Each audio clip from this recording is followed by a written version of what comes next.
দর্শক, যেমনটি আগেই জানিয়েছিলাম, ৬ দফা দাবি আদায়ে রাজধানী সহ সারা দেশে সরকারি বেসরকারি কারিগরি শিক্ষা প্রতিষ্ঠানের শিক্ষার্থীদের মহাসমাবেশ চলছে। ময়মনসিংহ থেকে এই মহাসমাবেশের খবর নিয়ে যুক্ত হচ্ছেন সহকর্মী বাবুল হোসেন। বাবুল, আন্দোলনকারী শিক্ষার্থীরা কি বলছেন, তাদের দাবি দাওয়া কি এবং তাদের কি কি কর্মসূচি আছে আজকে?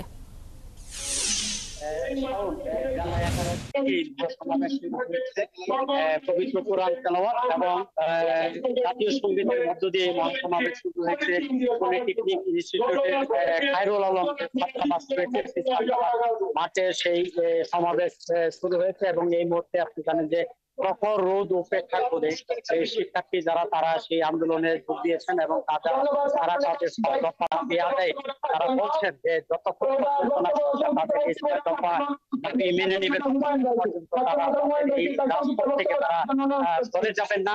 অর্থাৎ তারা দাবি আদায়ের ক্ষেত্রে অনড় রয়েছেন এবং তারা বলছেন যে দাবি আদায় না হওয়া পর্যন্ত তাদের এই আন্দোলন চলবে।